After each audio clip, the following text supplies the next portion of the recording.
કેમ છો વિદ્યાર્થી મિત્રો? આજે આપણે ફરીથી મળ્યા છીએ વેદ ક્લાસમાં. આપણે આજે નીટ 2021નું પેપર ગયું છે. મને આશા છે કે તમારા બધાનું પેપર સારું જ ગયું છે. કેમ કે મોટાભાગના દાખલા આપણે જે ક્લાસમાં ગણાવ્યા હતા એના ઉપરથી જ પૂછાણેલું છે. માત્ર એક બે દાખલાને છોડીને આપણે ફિઝિક્સનું પેપર એમ કહી શકીએ કે સાવ મોડરેટ હતું. અને ઘણા ક્વેશ્ચન તો એવા હતા કે સાવ ઇઝી, અને બે ત્રણ ક્વેશ્ચન તો ડાયરેક્ટ બેઠે બેઠા પાછળના નીટના વર્ષમાં પૂછાઈ ગયેલા હતા, તે બેઠે બેઠા પૂછાઈ ગયેલા છે. તો આપણે વધારે સમય બગાડ્યા વગર આપણે પેપરનું સોલ્યુશન શરૂ કરીએ.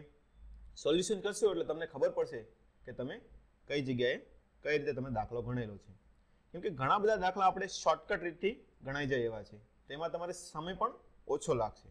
તો આપણે શરૂઆત કરીએ દાખલા નંબર 1 થી. શું કીધું છે આપણને આમાં કે પૃથ્વીની સપાટી પર નિષ્ક્રમણ વેગ તમને v આપેલો છે. ત્રિજ્યા પૃથ્વીની ત્રિજ્યા કરતા 4 ગણી અને સમાન દળ ઘનતા ધરાવતા બીજા ગ્રહ ઉપર આપણે નિષ્ક્રમણ વેગ ગોતવાનો છે. તો નિષ્ક્રમણ વેગનું સૂત્ર આપણને ખબર છે, v બરાબર આપણે શું લખીએ છીએ √2gr. ચલો g આપણને ખબર છે ઘનતા ઉપર આધાર રાખે છે, તો ઘનતા વાળું આપણે g નું સૂત્ર લખશું તો 2 * 4/3 પાઈ ρ gr * r. જો આમાં g અચળ છે, ઘનતા આપણને અચળ આપી છે, પાઈ અચળ છે, તો માત્ર r² વર્ગમૂળની બહાર કાઢીએ તો ve ચલે છે શું લખાય? r લખાશે. તો r' આપણને કીધું છે શું છે? 4 ગણી થાય છે ત્રિજ્યા 4r, તો v' પણ કેટલું થાય? 4v થશે. તો આપણો જવાબ આવશે ઓપ્શન નંબર એ. એની પછી આપણે જોઈએ દાખલા નંબર 2. ન્યૂટનના સિદ્ધાંતના નિયમ ઉપરથી આવેલો છે કે ઓરડાનું તાપમાન 20 ડિગ્રી હોય અને કોફીના કપનું તાપમાન t મિનિટમાં 90 થી 80 થાય છે. તો સિદ્ધાંતનો નિયમ આપણને ખબર છે શું છે? dθ/dt ચલે છે θ-θ0. ચલો મૂકી દો 90 થી 80, તફાવત આપણને ખબર છે કેટલો છે? 10 ભાગ્યા પહેલા સમય આપણે t લખીએ છીએ બરાબર. થીટા એટલે એવરેજ તાપમાન લઈએ છીએ તો 90-80 નું એવરેજ આપણે છે 85, અને વાતાવરણનું તાપમાન આપણને 20 આપેલું છે. ચલો બીજી વખત લઈએ આપણે કે હવે ઓરડાનું તાપમાન 20 એટલે એમાં કયો ફેરફાર કરેલો નથી. સમાન રાખીને 80 થી 60 એટલે તફાવત આપણે આવશે 20 નો. તો 20 તેના માટેનો સમય એટલે કે આપણે t' ગોતવાનું છે. તો t' બરાબર 80 ને 60 ની એવરેજ આપણે 70 થશે. તો 70 - 20. ઓકે, ચલો ભાગાકાર કરી નાખો તો અહીંયા 2 આવશે.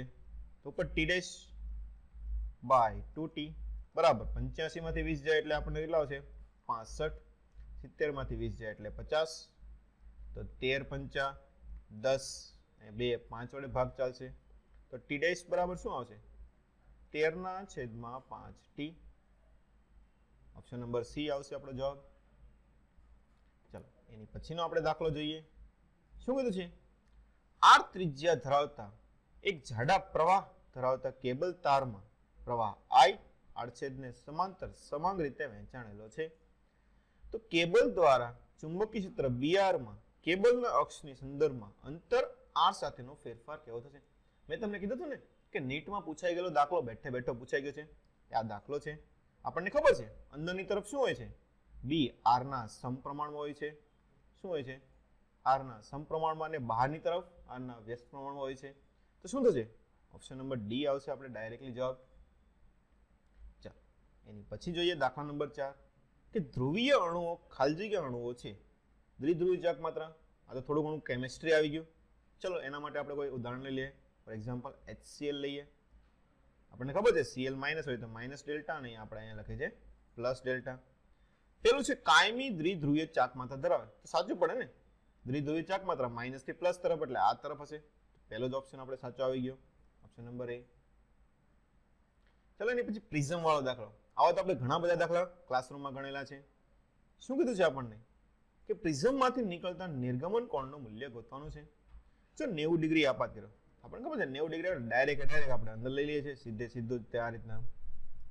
અહીંયાથી બહાર નીકળશે, આ નિર્ગમન કોણ થશે? તમારો લંબ સાથે બનાવેલો ખૂણો. આ ખૂણો તમારે ગોતવાનો છે. તો જો 90 60 તો આ ખૂણો તમારે થશે 30 નો. આ 30 આ 90 તો આ કેટલાનો થશે? 60.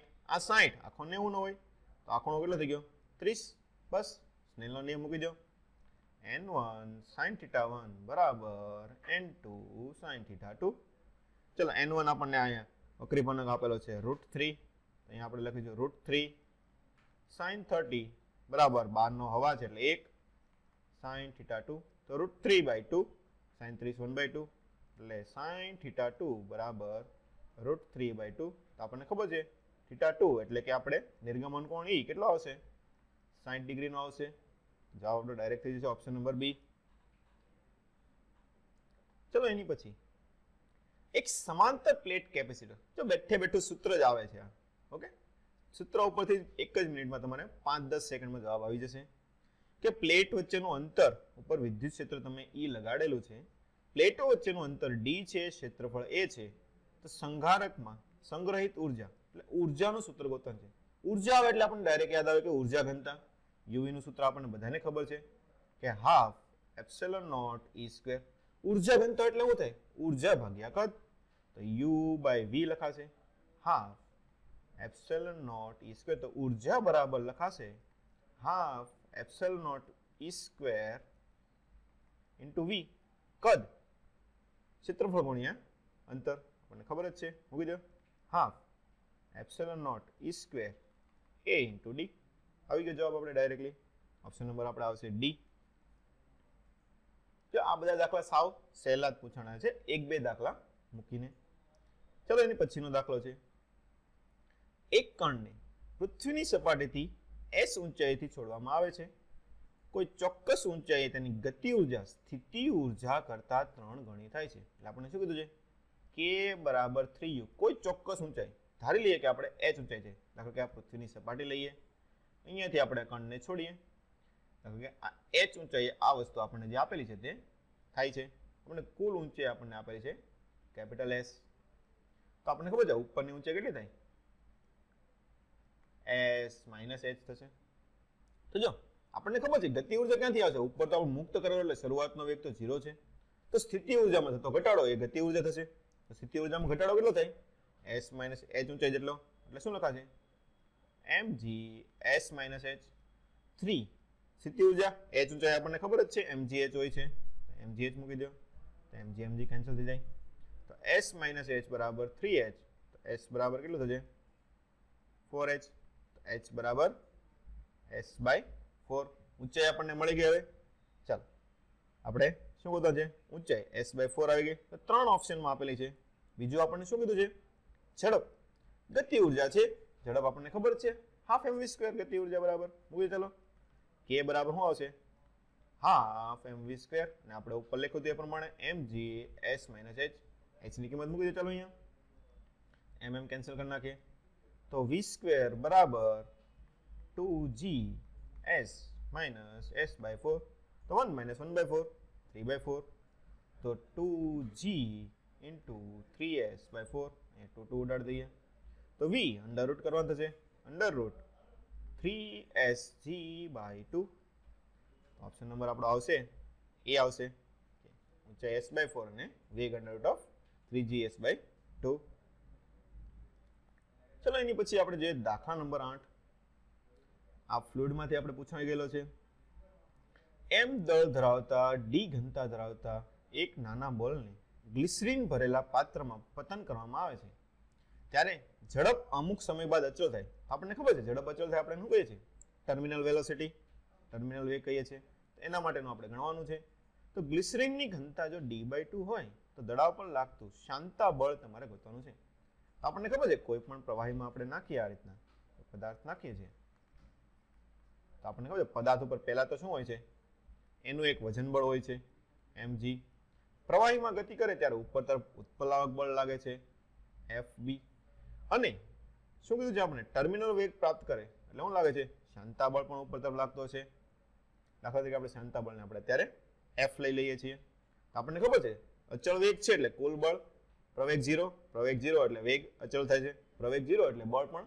0 થશે તો શું લખાશે mg બરાબર fb + f આપણે f ગોતવાનો છે તો f બરાબર શું થશે mg - fb આપણને ખબર છે ઉત્પ્લાવક બળનું સૂત્ર આપણે બધા જાણીએ છીએ v σ g અહીંયા mg - v σ g જો આપણે mg ના સ્વરૂપમાં લાવવાનું છે એટલે આપણે mg કોમન કાઢી લઈએ તો mg 1 - અહીંયાથી m નથી તો m વડે ભાગી નાખે v σ/m ચલો દળ દળ આપણને ખબર છે, ઘનતા ઇન્ટુ શું થાય, કદ, તો mg 1 માઇનસ વી સિગ્મા છેદમાં વી રો, વીવી કેન્સલ થઈ જશે.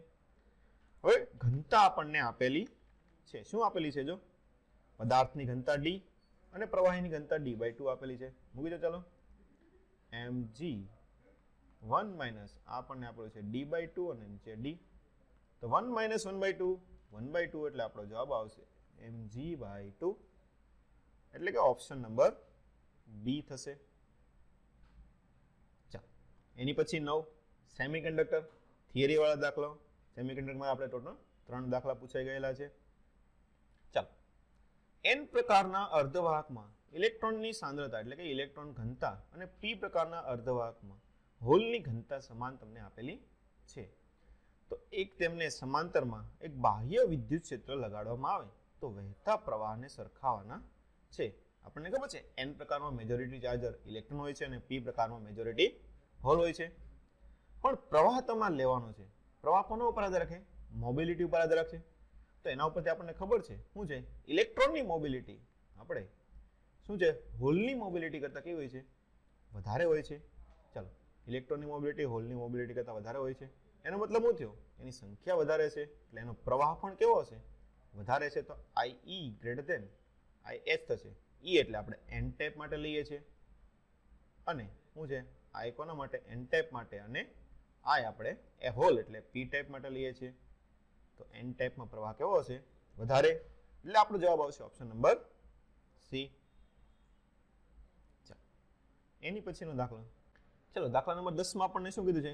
આકૃતિમાં દર્શાવ્યા અનુસાર અનંત લંબાઈનો સીધો તાર જેમાંથી 5 એમ્પીયરનો પ્રવાહ વહે છે, એક ઇલેક્ટ્રોન 10⁵ ના વેગથી સુવાહક તારને સમાંતર ગતિ કરે છે. અહીંયા આપણને આપેલું છે અનંત લંબાઈનો તાર, ઉપર એક ઇલેક્ટ્રોન 10⁵ થી ગતિ કરે છે. તેમની બંને વચ્ચેનું અંતર પણ આપણને 20 સેન્ટીમીટર આપેલું છે. તો ઇલેક્ટ્રોન દ્વારા અનુભવાતું બળ, તો બળનું સૂત્ર આપણને ખબર છે, F બરાબર શું આવશે? QVV. Q આપણી પાસે જે ઇલેક્ટ્રોન છે, વેગ છે, તો પેલા B ગોતવો પડે. જો અનંત લંબાઈનો તાર આપ્યો તો આપણને ખબર છે અનંત લંબાઈના તારથી અમુક અંતરે B નું સૂત્ર શું આવે છે? B બરાબર μ0I/2πy અથવા 2πr, કોઈ પણ વસ્તુ લખીએ છીએ. ચલો મૂકી દો અહીંયા. તો ડાયરેક્ટ બળ બરાબર QV μ0I/2πy. ચલો મૂકી દો કિંમતો બધી. 1.6 × 10⁻⁻⁹ વેગ આપણને આપેલો છે 10⁵. μ0 4π10⁻⁻⁷. પ્રવાહ તમને 5 એમ્પિયર આપેલો છે. 2π અંતર તમને આપેલું છે 20 સેન્ટીમીટર આપેલું છે. તો 20 × 10⁻². ચલો 2π એટલે અહીંયા 2 વડે ભાગ ચાલશે. 5 ચોક 20 થશે. તો 10⁻² ઉપર જાય તો 10⁻5, 10⁻5 કેન્સલ થઈ ગઈ. 4 છે તો અહીંયા આપણે તમારે 2 વડે ભાગ ચાલશે. તો 2 એટલે અહીંયા 0.8 થશે. તો 0.8 × 10⁻19 એટલે કે 8 × 10⁻20 ન્યૂટન તમારે જવાબ આવશે. એટલે કે ઓપ્શન નંબર એ થશે. ચાલો એની પછીનો દાખલો જોઈએ આપણે 11મો, ફોટો ઇલેક્ટ્રિક ઇફેક્ટ. જો આ પ્રકારનો બેઠો દાખલો આપણે ક્લાસમાં ગણેલો છે. શું હતું? લેમ્બડા ચલે છે, લેમ્બડા ડી નો સ્ક્વેર આપણે કર્યું હતું. ઓકે, ચાલો આપણે ફરીથી અહીંયા ગણીએ. લેમ્બડા જેટલી તરંગ લંબાઈ ધરાવતા વિદ્યુત ચુંબકીય તરંગને અવગણ્ય કાર્ય વિધેય ધરાવતી ફોટો સંવેદી સપાટી ઉપર આપાત કરવામાં આવે છે. તો આ સપાટી પર ઉત્સર્જતા m દ્રવ્યમાનના ફોટો ઇલેક્ટ્રોનની દ બ્રોગલી તરંગ લંબાઈ લેમ્બડા ડી હોય તો એમની બંને વચ્ચેનો તમારે સંબંધ ગોતવાનો છે. આપણને ખબર છે આ રીતની સપાટી હોય, આના ઉપર આપણે તરંગ આપાત કરીએ તો શું થાય? ઇલેક્ટ્રોન મુક્ત થશે. આપણે તરંગ આપણે HF અથવા તો hc/લેમ્બડા ઉર્જા હોય છે. તો બંનેની ઉર્જા કેવી હોય છે? સરખી. પણ જો તમને એક વસ્તુ આમાં આપેલી છે, શું છે? અવગણ્ય કાર્ય વિધેય. તો આપણે લખીએ છીએ, શું લખીએ છીએ? E બરાબર kmx લખીએ છીએ ને, શું લખીએ છીએ? kmx. શું લખીએ? ઉર્જા. શું લખીએ? ઉર્જા -φ0. કાર્ય વિધેય તો આપણને 0 આપ્યું છે એટલે kmx કેટલું થશે તમારે? ઉર્જા જેટલું. ઉર્જા ફોટોનની ઉર્જા એટલે આપણે શું લખીએ છીએ? hc/લેમ્બડા લખીએ છીએ. ચલો, દ બ્રોગલી તરંગ લંબાઈ કીધી તો સૂત્ર આપણને ખબર છે. શું લખીએ છીએ? દ બ્રોગલી તરંગ લંબાઈ લેમ્બડા ડી બરાબર h/p. વેગમાન ગતિ ઉર્જાના સ્વરૂપમાં તો h/√2mk. k નું સૂત્ર અહીંયા આપણને ખબર છે hc/લેમ્બડા. ચલો મૂકી દો અહીંયા h upon under root 2m hc by lambda d. ચલો બંને બાજુ વર્ક કરી નાખો. ચલો અહીં તમારે આવશે લેમડા ડી સ્ક્વેર બરાબર h upon ઉપર આવશે તમારે લેમડા વહી જશે અહીંયા 2m hc અને ઉપર વર્ક કર્યો એટલે h સ્ક્વેર થશે. એક h કેન્સલ થઈ જાય તો h upon 2mc into lambda. તો લેમડા ડી સ્ક્વેર આપણે લેમડા ગોતવાનું છે તો લેમડાને કરતા બનાવીએ તો 2mc by h into lambda D square. આ જવાબ આવી ગયો આપણો જવાબ શું છે 2mc બાય h એટલે કે ઓપ્શન નંબર ડી થશે. ચલો આગળ જોઈએ આપણે હવે દાખલા નંબર 12. સાવ ઈઝી દાખલો છે. ક્લાસમાં આપણે થિયરીમાં પણ જોયેલું છે આ વસ્તુ કે R1 અને R2 ત્રિજ્યાના બે વિદ્યુત ભારિત ગોળાકાર સુવાહકોને એક તારથી જોડવામાં આવે. એટલે આપણે બે ગોળા દોરી લઈએ. ધારો કે આ પહેલો ગોળો છે, આ બીજો ગોળો. બંનેને તમે તારથી જોડો. તારથી જોડો તો આપણને ખબર છે કઈ વસ્તુ સરખી થાય? વિદ્યુત સ્થિતિમાન. તો V1 બરાબર આપણે શું લખી નાખીએ V2. તો તમારે વિદ્યુત ભાર ઘનતાનો ગુણોત્તર તમારે ગોતવાનો છે કે પૃષ્ઠ વિદ્યુત ભાર ઘનતા. તો V1 સરખા છે. ચલો મૂકો એના માટે V નું સૂત્ર આપણને ખબર છે કે Q/R. તો પહેલા માટે મૂકીએ તો કે Q1 upon R1 બરાબર કે Q2 upon R2. ચલો બંને બાજુથી કે કેન્સલ છે. પણ આપણને વીજભાર નથી કીધું, આપણે શું કીધું છે વિદ્યુત ભાર ઘનતા. એ પણ પૃષ્ઠ વિદ્યુત ભાર ઘનતા. તો આપણને ખબર છે સિગ્મા આપણે શું લખે છે વિદ્યુત ભાર છેદમાં એનું ક્ષેત્રફળ એટલે કે Q upon 4πr². ચલો મૂકી દેવાય આ વસ્તુ આપણે અહીંયા મૂકીએ તો શું થશે Q1 છે એટલે શું લખાશે Q1 ને અહીંયા આપણે કરતા બનાવીએ તો Q ને કરતા બનાવીએ સિગ્મા ઇન્ટુ 4πr² એટલે કે સિગ્મા 1 4πr1² છેદમાં સિગ્મા 2 આપણે R1 ને આ બાજુ રાખીએ પછી આપણે સામે કેન્સલ કરી નાખશું. સિગ્મા 2 4πr2² છેદમાં R2. 4π કેન્સલ થઈ જશે. એક R1 એક R1 એક R2 ઉડી જાય. તો સિગ્મા 1 બાય સિગ્મા 2 તમારે ગોતવાનું છે. તો અહીંયા તમારે ઉપર આવશે તમારે R2, નીચે તમારે થશે R1. R2 ના છેદમાં R1 તમારો જવાબ આવશે. એટલે કે આપણો જવાબ આવશે ઓપ્શન નંબર સી. એની પછી આપણે જોઈએ દાખલા નંબર 13. એસી કરંટનો દાખલો છે. આ પ્રકારના દાખલા આપણે ક્લાસમાં પણ ગણેલો છે. જે નીટમાં પૂછાણો હતો એને જેવો સિમિલર દાખલો આ છે કે તમને શું કીધું છે L આત્મપ્રેરકત્વ ધરાવતું ઇન્ડક્ટર C જેટલો કેપેસિટન્સ ધરાવતો અને R અવરોધને V વોલ્ટ જેટલા વિદ્યુત સ્થિતિમાન છે દર્શાવેલું છે.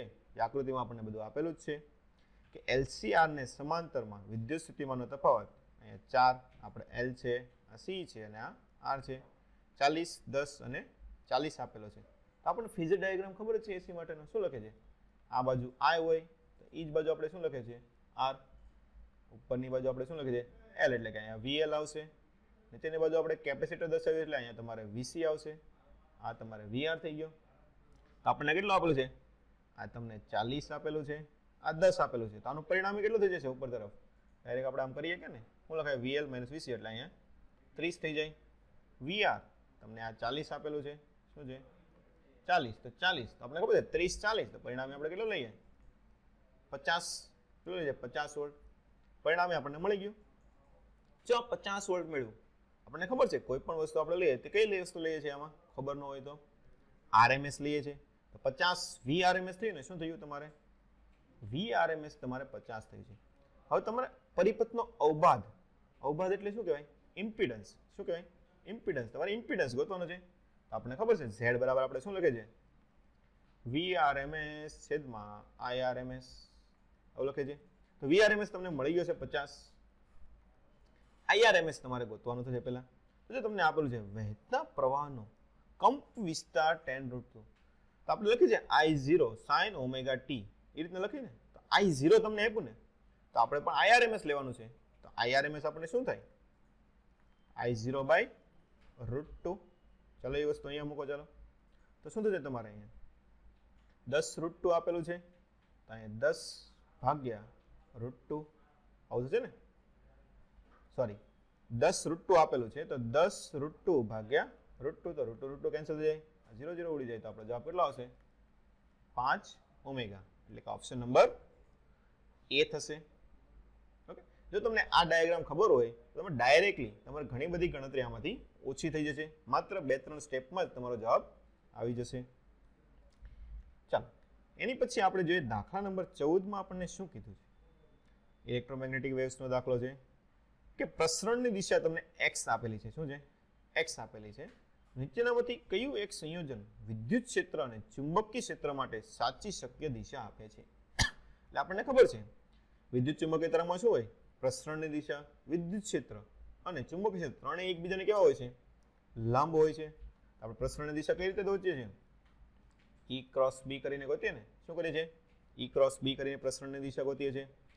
તો હોય છે E ક્રોસ B પ્રસરણની દિશાને કેવું હોય છે? લંબ. તો E પણ એને લંબ હોય છે અને B પણ એને લંબ હોય છે.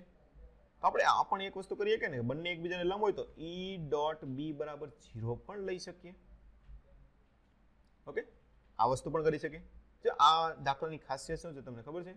આ પ્રકારના નીટમાં આ જ પેપરમાં 2 દાખલા પૂછાઈ ગયા કે જેમાં તમે આ રીતનો યુઝ કરી શકો છો. ઓકે, એક દાખલો આ છે.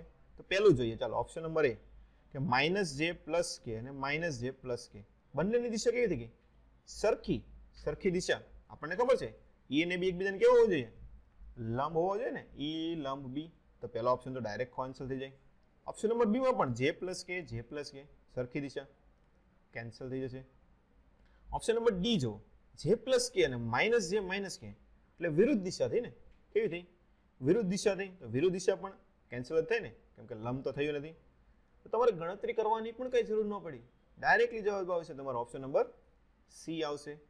ઓકે, તમને જરૂર પડે તો તમે અહીંયા મૂકીને પણ ચેક કરી શકો છો કે -j + k અને -j - k તમે મૂકશો તો તમારે E ડોટ બી કેવું થશે? 0 થશે. અથવા E ક્રોસ B કરીએ. ચાલો શું કરીએ આપણે? E ક્રોસ B કરીએ. ચાલો E ક્રોસ B આપણે કઈ રીતે લખીએ છીએ? બોલો. ડિટર્મિનન્ટ સ્વરૂપમાં પણ લખી શકો તો તમે ડાયરેક્ટ પણ કરી શકો કે -j + k cross -j - k. ચલો -j - j નો j સાથેનો 0, k નો k સાથેનો 0, j નો -j નો -k સાથેનો શું થાય? -j નો -k, માઇનસ પહેલા કેન્સલ કરી નાખીએ. j ક્રોસ k એટલે તમારે શું આવશે? jk એટલે કે I આવશે. પછી +k - j શું થશે? +k - j એટલે શું થાય? k થી j તરફ આવ્યા તો ઉલટું છે -i તો -i + i તમારી દિશા શું આવશે? 2i એટલે આ x દિશા થઈ ગઈ. સાચું પડ્યું. પણ તમારે આ ગણતરી કરવાની જરૂર જ નહોતી પડી, કેમ કે આપણે ઓપ્શન જોઈએ એના પરથી ડાયરેક્ટ ખબર પડે કે ઓપ્શન નંબર સી જ જવાબ આવવાનો છે. ચાલો આગળ જોઈએ આપણે દાખલા નંબર 15 કે વિધાનો એ અને બી ને ધ્યાનમાં લો. પહેલું વિધાન આપેલું છે કે ઝેનર ડાયોડ વોલ્ટેજ રેગ્યુલેટર તરીકે વાપરવામાં આવે તો રિવર્સ બાયસની સ્થિતિમાં હોય. આ તો આપણે ક્લાસમાં થિયરીમાં ભણાવ્યું હતું ને. શું હતું કે ઝેનર ડાયોડ વોલ્ટેજ રેગ્યુલેટર તરીકે વાપરે તો રિવર્સ બાયસમાં હોય. તો પહેલું વિધાન કેવું પડે? સાચું છે. બીજું વિધાન છે કે પીએન જંકશન ડાયોડમાં સ્થિતિમાન વિભવ એટલે કે બેરિયર પોટેન્શિયલ 0.1 અને 0.3 ની વચ્ચેનો હોય. તો આ વિધાન ખોટું પડે ને. આપણને ખબર છે સિલિકોન માટે કેટલો હોય છે? 0.7 હોય છે. તો 0.3 આપ્યું, ખોટું પડે ને. તો પહેલું વિધાન સાચું, બીજું વિધાન ખોટું. એટલે કે આપણો જવાબ આવશે ઓપ્શન નંબર ડી.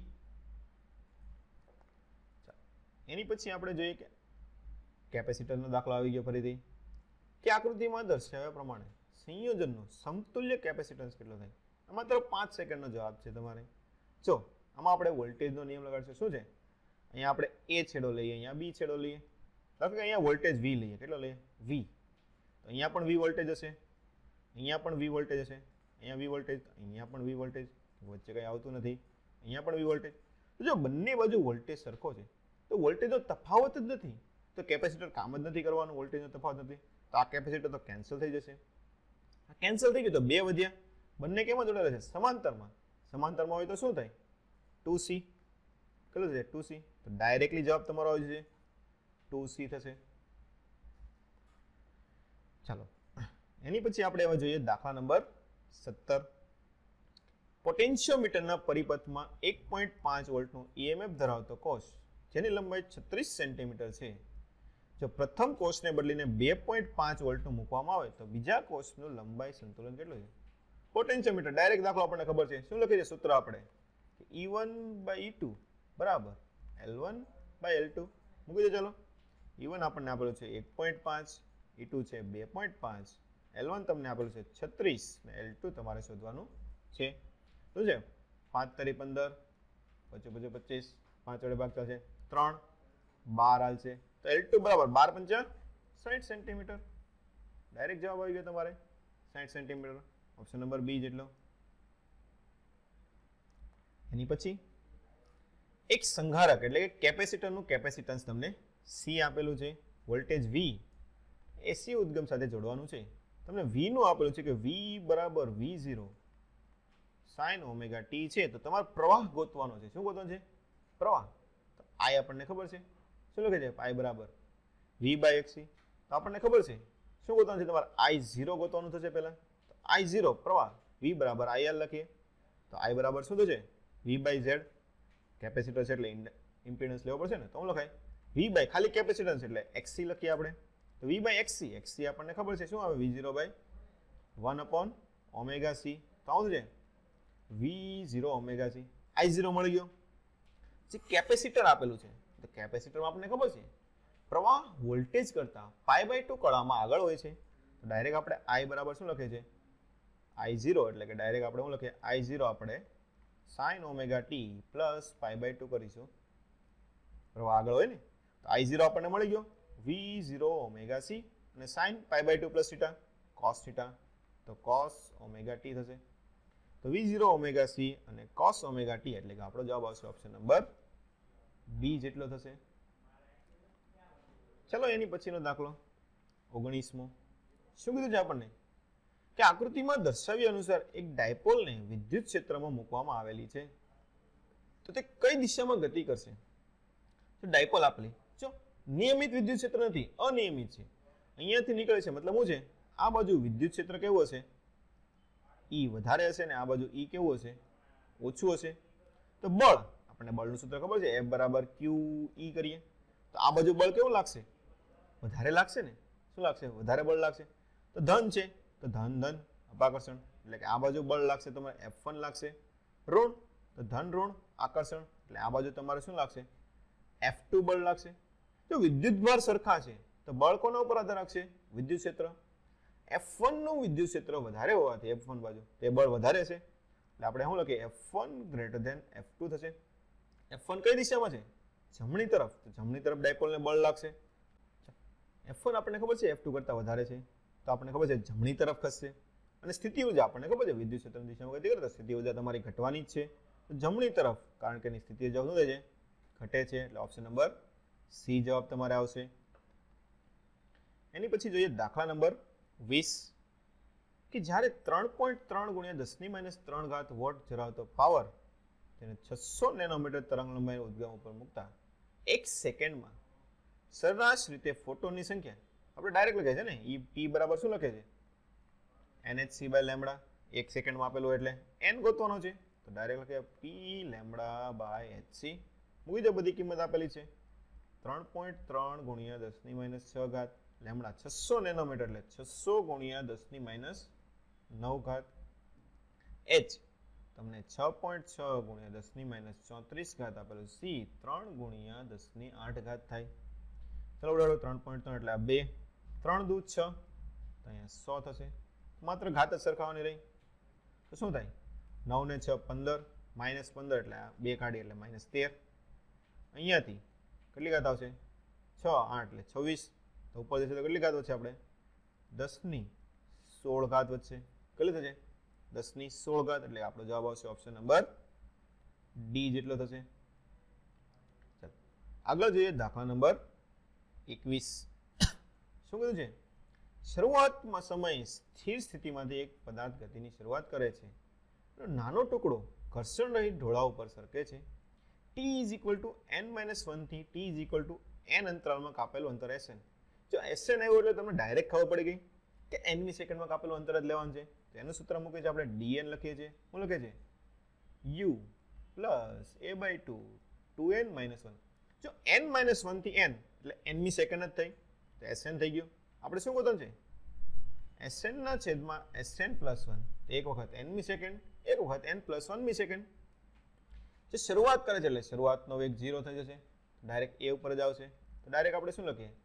a/2 ઉપર તો 2n-1 જ રહેશે, નીચે a/2 2, હવે n ની કિંમત કેટલી આવશે? n+1, n+1 -1 ઉડી ગયું. ચાલો સોલ્વ કરી નાખીએ. 2n-1 તો 2n + 2 - 1 તો 2n+1 થઈ જશે. આપણો જવાબ શું આવશે? Option number C, 2n-1 / 2n+1 થશે. હવે જોઈએ દાખલા નંબર 22, સ્ક્રૂ ગેજનો દાખલો છે. સાવ સહેલો, કેમ કે તમને મુખ્ય સ્કેલનું અવલોકન ને વર્તુળાકાર સ્કેલના 52 કાપા, આમાં તમને સ્ક્રૂ ગેજ ન આવડતો હોય અને થોડુંક પણ ધ્યાન રાખેલું હોય તો પણ તમને ઓટોમેટિક દાખલો આવડી જાય એવો સાવ સહેલો દાખલો છે. કે આમાં તમને આપેલું છે મુખ્ય સ્કેલનું અવલોકન 0 mm છે, વર્તુળાકાર સ્કેલ ઉપર 52 કાપા આપેલા છે. તો મુખ્ય સ્કેલ કરનો 1 mm તમને 100 કાપાની બરાબર છે. તો આપણે શું લખીએ કે 100 કાપા બરાબર આપણે 1 mm લખીએ. આપણે કેટલા કાપા લેવાના છે? 52 કાપા. ડાયરેક્ટલી મૂકી દો કે 52 કાપા હોય ત્યારે કેટલું લખીએ આપણે ડાયરેક્ટલી? બોલો, 52 / 100 mm. આપણે રીડિંગ ખબર છે, રીડિંગ આપણે શું લખે છે કે મુખ્ય સ્કેલ પ્લસ વર્તુળાકાર સ્કેલ લખીએ. મુખ્ય સ્કેલ તો 0 છે એટલે એનું તો આપણે કંઈ લેવાનું રહેશે નહીં. શું આવશે? 52 / 100 એટલે કે 0.52 mm તમારે થશે. પણ તમને ઓપ્શન આપેલા છે સેન્ટીમીટરમાં.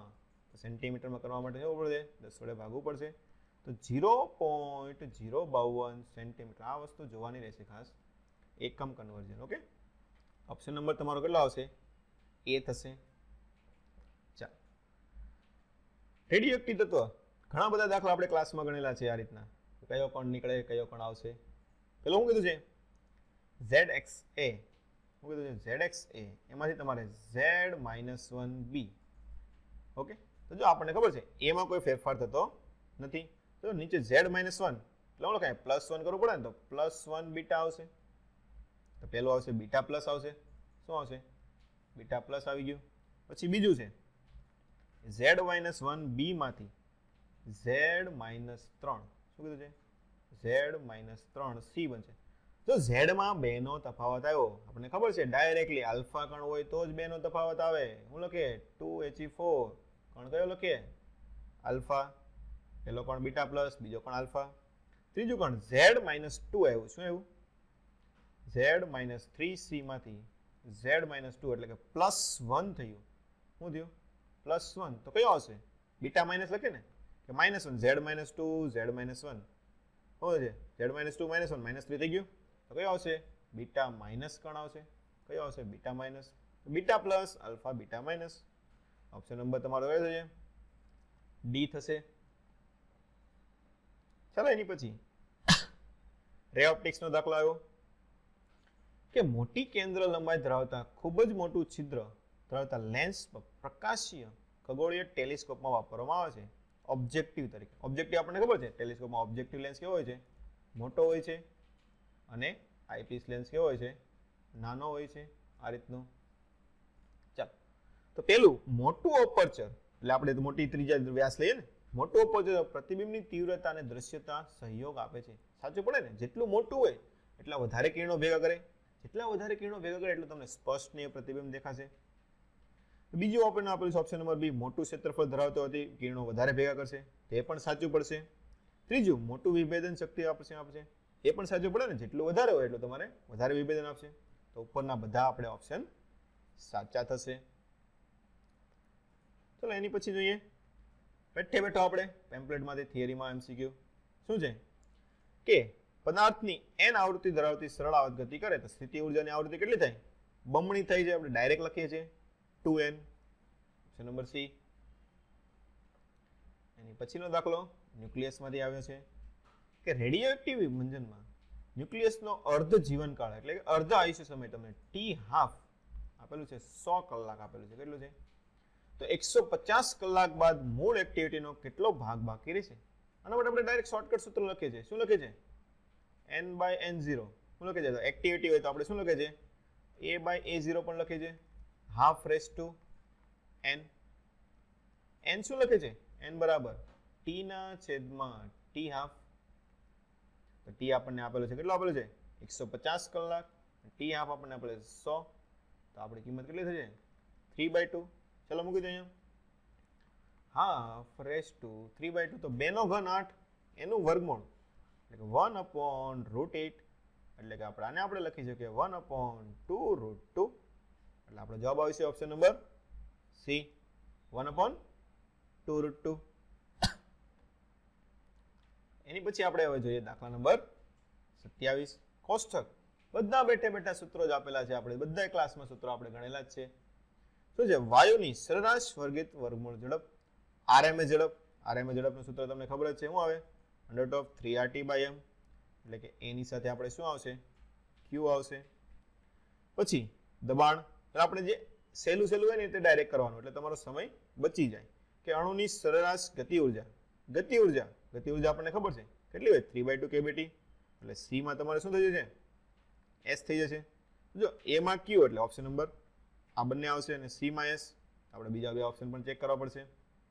તો 1 મોલ દ્વિપારિમાણિક વાયુની કુલ ઉર્જા આંતરિક ઉર્જા આપણને ખબર છે શું લખીએ છીએ આપણે F/2 μRT ઓકે દ્વિપારિમાણિક F = 5 તો 5/2 μ1 એટલે RT આનો જવાબ તમારો થઈ જશે R. તો દબાણ આપણને ખબર છે શું આવશે VRMS ના સૂત્ર ઉપરથી જ આવશે P તો આવશે અહીંયા B માં તમારે P આવશે અને D માં તમારે જવાબ આવશે R એટલે આપણો જવાબ આવશે QPSR એટલે કે ઓપ્શન નંબર 4 જેટલો થશે. ચલો એની પછી બળ પ્રવેગ અને સમયના સ્વરૂપમાં તમારે ઉર્જા લાવવાની છે.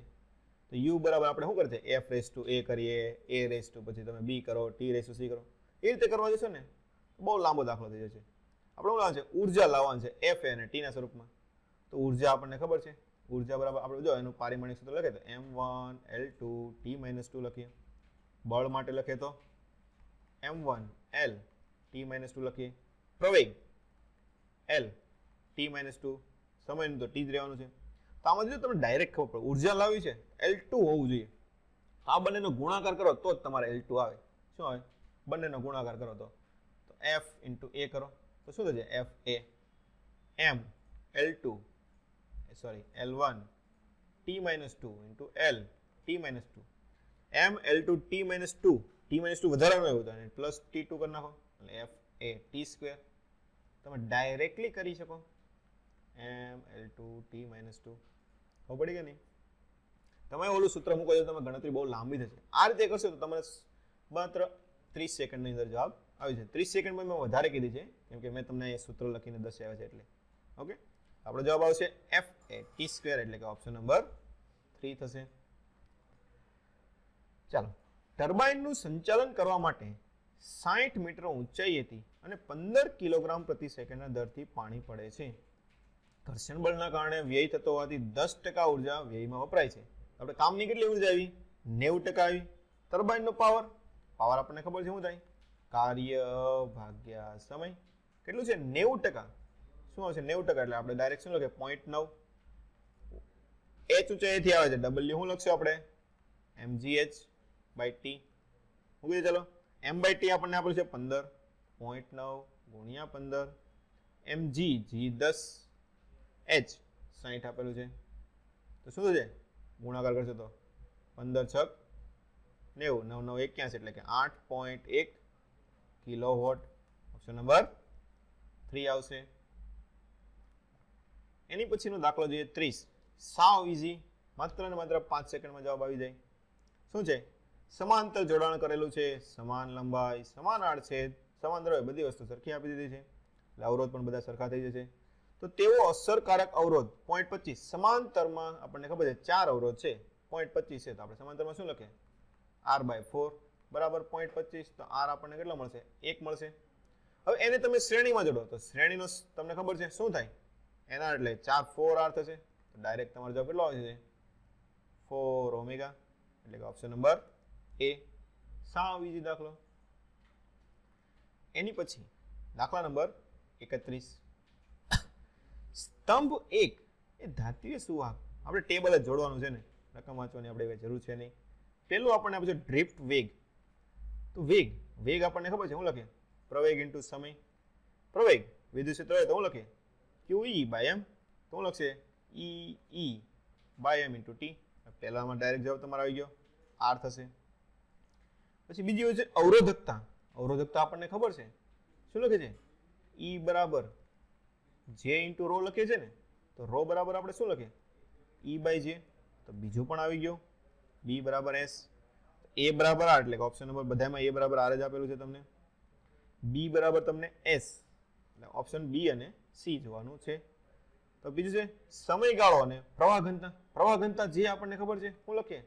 I by A. પ્રવાહ આપણને ખબર છે, શું લખીએ? I બરાબર એની VDA છેદમાં A ઉડી જાય તો શું આવશે? એની VD, એટલે આ તમારે થઈ જશે Q. તો વધ્યું કયું હોય? C બરાબર શું આવશે? P આવશે. શું આવશે? C બરાબર P અને D બરાબર Q, એટલે કે ઓપ્શન નંબર B તમારે સાચો પડશે. એની પછી આપણે જોઈએ દાખલા નંબર 32. 240 પરમાણુ ક્રમાંક ધરાવતો ન્યુક્લિયસ દરેક 120 પરમાણુ ક્રમાંક ધરાવતા બે ટુકડામાં વિભાજિત થાય છે. અવિભાજિત ન્યુક્લિયસની બંધન ઉર્જા. જો આ દાખલામાં ટાઈપિંગ મિસ્ટેક કરેલી છે. ઇંગ્લિશની રકમ પ્રમાણે જોવા જશો તો અહીંયા તમને બંધન ઉર્જા નથી આપેલી, પણ ન્યુક્લિયોન દીઠ બંધન ઉર્જા આપેલી. શું છે? ન્યુક્લિયોન દીઠ. અહીંયા તમારે વર્ડ એડ કરવો પડશે, ગુજરાતીમાં મિસ્ટેક છે. ઇંગ્લિશ રકમ વાંચશો, કેમ કે નીટ વાળા આપણે ઇંગ્લિશનું વધારે મહત્વ આપે છે. બુકલેટમાં પણ પહેલા પેજ ઉપર લખેલું જ આવે છે કે ઇંગ્લિશમાં તમારે મહત્વ આપવાનું રહેશે. આમાં તમારે ભૂલ છે, ન્યુક્લિયોન દીઠ કરવાનું રહેશે. ઓકે, ન્યુક્લિયોન દીઠ તમને ઉર્જા આપેલી છે 7.6 મેગા ઇલેક્ટ્રોન વોલ્ટ અને ટુકડાની ઉર્જા તમને 8 પોઈન્ટ આપેલી છે. તો બંધન ઉર્જાનો ફેરફાર આપણને ખબર છે, નિપજ માઇનસ આપણે પ્રક્રિયકની જ લઈએ છીએ. તો ડેલ્ટા બી ઈ શું લખે છે? અંતિમ નિપજની કેટલી છે? તમે ટુકડાની 8.5. તો બંને 120 ના બે ટુકડા, એટલે ટોટલ તો 240 જ થવાનું છે. તો 240 ગુણ્યા તમારે 8.5 કરવાનું રહેશે, માઇનસ શરૂઆતની 240 જ છે. તો 240 ગુણ્યા એની આપેલી છે 7.6. ચલો 240 8.5 7.6 બાદ થાય તો 0.9. તો 24 નવા 216. તો 216 મેગા ઇલેક્ટ્રોન વોલ્ટ તમારે જવાબ આવશે, એટલે કે ઓપ્શન નંબર A થશે. ચલો આગળનો દાખલા નંબર 33 જોઈએ. જો બેઠે બેઠો દાખલો આપણે બુકમાંથી પૂછાઈ ગયેલો છે, ટેમ્પલેટમાંથી, કે 20 સેન્ટીમીટર કેન્દ્ર લંબાઈ ધરાવતા બહિર્ગોળ લેન્સ A અને 5 સેન્ટીમીટર કેન્દ્ર લંબાઈ ધરાવતા અંતર્ગોળ લેન્સ B ને તેમની વચ્ચે D જેટલું અંતર રહે તેમ સમાન અક્ષ ઉપર મૂકવામાં આવે છે. તો A પર આપાત સમાંતર કિરણપુંજ B માંથી સમાંતર નીકળે, એટલે સમતુલ્ય F કેટલો થશે? ઇન્ફિનિટી થાય ને તો જ સરખી મળે. આપણે બે D અંતર મૂકેલા સૂત્ર આપણે શોર્ટકટ ખબર છે, 1/A બરાબર શું લખે? 1/F1 plus 1/F2 minus D/F1 F2. આનંદ, એટલે આ 0 થઈ ગયું. પેલું બહિર્ગોળ ધન પ્લસ 20, અંતર્ગોળ ઋણ માઇનસ 1/5 માઇનસ D, અહીંયા 20 નહીં આવશે -5, તો અહીંયા માઇનસ માઇનસ એટલે પ્લસ થઈ જશે. ચલો D/100 આ વસ્તુ આ બાજુ આવશે તો 1/5 માઇનસ 1/20. તો આ 20 લેશો તો 4 - 1 એટલે 3/20. 20 × 5 100, 5 તરી 15. તો D બરાબર તમારે કેટલો આવશે? બંને લેન્સ વચ્ચે 15 સેન્ટીમીટરનું અંતર આપેલું હશે, એટલે કે ઓપ્શન નંબર C થશે. આ પ્રકારનો દાખલો પણ આપણે ક્લાસમાં ગણેલો છે. શું કીધું છે? 10 ન્યૂટન બળને સ્પ્રિંગની 5 સેન્ટીમીટર સુધી ખેંચવામાં આવે છે તો 2 કિલોગ્રામ દળ લટકાવતા આवर्तकाળ આપણને ખબર છે T બરાબર આપણે શું લખે? 2π√m/k. એમ આપણને ખબર છે, પહેલા k ગોતવો પડે. એના માટે બળ અને સ્પ્રિંગનું અંતર F બરાબર શું લખે છે આપણે? kx. તો k બરાબર F/x મૂકી દો. ચાલો F 10, જો 5 સેન્ટીમીટર, તો 5 × 10⁻2 ઘાત, 5 × 2 = 10. તો k તમારો કેટલો થઈ ગયો? 200 મૂકી દો. ચાલો અહીંયા 2π√2/200. તો 1/100 વર્ગમૂળ એટલે 1/10. તો 2π એટલે કે 6.28/10, એટલે તમારો જવાબ આવશે 0.628 સેકન્ડ થશે. ઓપ્શન નંબર A થઈ જશે.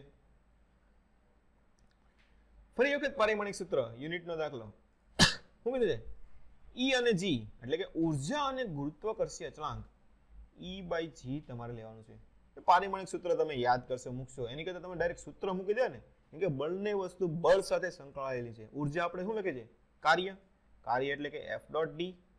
જી આપણે ખબર છે F બરાબર G m1 m2 upon r² લખે છે. G બરાબર આપણે શું લખે? F d² by m². તો F d ઉડી જશે. તો ઉપર શું છે? m² by d. ડાયરેક્ટ સૂત્ર થઈ ગયું m2l-1 t0.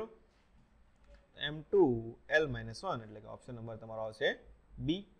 પારિમાણિક સૂત્ર મૂકવા જશે તો વાર લાગશે, એની કરતા તમે સૂત્ર જ ડાયરેક્ટ મૂકી દો, સાવ સરળતાથી તમારે 5-10 સેકન્ડમાં જવાબ આવી જશે. એની પછી શોર્ટકટ વાળો દાખલો પાછો આવ્યો. શું કીધું છે? 27 બુંદો જે 220 વોલ્ટથી વિદ્યુત ભારિત કરવામાં આવેલા છે તેને ભેગા કરીને એક મોટું ટીપું બનાવવામાં આવે છે. આપણે શોર્ટકટ છે, મોટું ટીપું બનાવીએ તો વોલ્ટેજ કેટલો થાય? V ડેશ બરાબર n⁻² into V. n તો પહેલા તમારે n લેવો પડશે. n કેટલો પડે છે? 27. મૂકી ચાલો 27 ની 2/3 into વોલ્ટેજ 220. 27 3 નો ઘન એટલે 3, 3 નો વર્ગ 9 એટલે 9 ગુણ્યા 220 એટલે આપણો જવાબ આવશે 1980 વોલ્ટ. એટલે કે ઓપ્શન નંબર એ થશે. એની પછીનો દાખલો, આ ત્રિજ્યામાં વર્તુળમાં પર સમાન ઝડપથી ગતિ કરતા કણને પૂર્ણ પરિભ્રમણ પૂરું કરતા માટે t સમય લાગે છે. જો આ જ કણને આટલી ઝડપથી સમક્ષિતિજ સાથે થીટા ખૂણે પ્રક્ષેપિત કરવામાં આવે તો તેના દ્વારા મહત્તમ ઊંચાઈ 4r આપેલી છે. આપણને ખબર છે h max નું સૂત્ર આપણને બધાને ખબર છે. h બરાબર શું લખીએ મહત્તમ ઊંચાઈ? u² sin² theta by 2g. આ આપણને આપેલું છે 4r. આમાં આપણે sin થીટા તો ગોતવાનું છે. જે આપણને ખબર છે u પહેલા ગોતવો પડશે. તેના માટે શું આપ્યું છે? સમાન ઝડપથી t સમયમાં પરિભ્રમણ પૂર્ણ કરે. એક પરિભ્રમણ એટલે આવર્તકાળ થશે. તો વેગ બરાબર શું લખાય? અંતર ભાગ્યા સમય. 2πr એક પરિભ્રમણનું અંતર અને કેપિટલ R રાખીએ આપણે અહીંયા છેદમાં સમય t. તો વેગ મળી ગયો ને આપણે. શું છે આ? શરૂઆતનો વેગ u. મૂકી દો ચાલો અહીંયા 4π² છેદમાં t² into sin² theta by 2g બરાબર 4r. ચલો 4 કેન્સલ થઈ ગયા, એક r ઉડી જાય. તો sin² થીટા બરાબર 2g t² છેદમાં π² into r. આપણે શું બતાવે? થીટા બરાબર શું લખાય? sin inverse bracket under root 2g t² by π² r. આવી ગયો આપણો જવાબ 2g t² બાય π² r. એટલે કે ઓપ્શન નંબર એ થશે તમારો. ચલો હવે જોઈએ દાખલા નંબર 38. સાવ ઈઝી, કંઈ જ કરવાની જરૂર નથી. શું કીધું છે? m દળ આ ત્રિજ્યાની વર્તુળાકાર રિંગમાંથી 90 નો ચાપને દૂર કરવાની છે. રિંગ હોય એટલે આપણે કેટલો લખીએ? આ રીતની આખી લખીએ. m દળ છે, r ત્રિજ્યા છે એટલે m દળ આપણે ખાલી રાખીએ. 90 ડિગ્રી બાદ કરીએ તો કેટલું વધશે? ઉપરનો ખૂણો એટલો બાદ થાય ને એટલે એટલું વધે. આપણને ખબર છે ચોથા ભાગનો ભાગ દૂર કર્યો એટલે ચોથા ભાગનું દળ દૂર થશે. આનું દળ કેટલું થશે હવે? 3m/4. તેની ચાક માત્રા તમને mr² ની k ગણી છે. તો આપણને રિંગની ચાક માત્રા ખબર છે. i બરાબર આપણે શું લખીએ છીએ? mr². તો i ડેશ બરાબર શું આવશે? m dash into r². સમાન અંતર જ આપેલું છે એટલે m ડેશ 3m/4. તો k બરાબર ડાયરેક્ટ કેટલું આવશે? 3/4. એ કરવાની જરૂર જ નહીં આવે તમારે. શું આવશે? k બરાબર 3/4 થઈ જશે. દાખલા નંબર 39. જો 12 એ લંબાઈ r જેટલો અવરોધ ધરાવતા એક સમાન સુવાહક તારની પહેલી વસ્તુ છે એ બાજુવાળો સમબાજુ ત્રિકોણ બનાવવાનો છે અને બીજું છે એ બાજુવાળો ચોરસ પ્રવાહ ધરાવતા ગૂંચળામાં વાળવામાં આવે છે. દરેક ગૂંચળાની ચુંબકીય દ્વિધ્રુવીય ચાક માત્રા એટલે મોમેન્ટ ગોતવાની છે. m બરાબર આપણને સૂત્ર ખબર જ છે, NIA લખીએ છીએ. તો પ્રવાહમાં ઓપ્શન રકમમાં આપેલો નથી પણ ઓપ્શનમાં આપેલો છે, તો તમારે લઈ લેવાનું કે પ્રવાહ તમારે આ જ હોય છે, કેમ કે સૂત્ર આપણને ખબર જ હોય છે. તો પહેલી વસ્તુ કરીએ આપણે, સમબાજુ ત્રિકોણ બનાવીએ, એ બાજુવાળો બનાવીએ, એ. તો આ લંબાઈ તમને કેટલી થઈ ગઈ? L બરાબર 3a થઈ. પણ તમે ટોટલ લંબાઈ તો 12 આપી, તો શું કરવાનું? જો ગૂંચળું બનાવવાનું કીધું છે, ગૂંચળું એટલે શું થાય? લૂપ થશે. ટોટલ કેટલી આપેલી છે તમને? 12 આપેલી છે. તો કેટલી લૂપ બનશે? n બરાબર 4 લૂપ બનશે. ઓકે, ચલો એના માટે m ગોતી લઈએ. ચલો m બરાબર n i n બરાબર 4, પ્રવાહ i, ક્ષેત્રફળ સમબાજુ ત્રિકોણનું ક્ષેત્રફળ તમને ડાયરેક્ટ ખબર છે √3/4 a સ્ક્વેર. 4 4 કેન્સલ થઈ જાય તો તમારો જવાબ આવશે √3 i a સ્ક્વેર. ચલો બીજું આપણને શું કીધું છે? એ બાજુ ચોરસ બનાવીએ. આ તમારે ચોરસ થઈ ગયો. એ એ એ એ આની લંબાઈ આપણે કેટલી થશે? 4a. આપણે ટોટલ કેટલી આપેલી છે? 12 આપેલી છે. તો આની લૂપ કેટલી થઈ જશે? આપણે 3 લૂપ થશે. કેટલી થશે? 3 લૂપ. તો એમ આપણે ગોતી લઈએ. ચાલો હવે 3 લૂપ, પ્રવાહ i, ક્ષેત્રફળ a સ્ક્વેર, તો 3i a સ્ક્વેર આવી ગયું. તો પહેલામાં √3i a સ્ક્વેર ને બીજામાં 3i a સ્ક્વેર, એટલે આપણો જવાબ આવશે ઓપ્શન નંબર બી જેટલો થશે.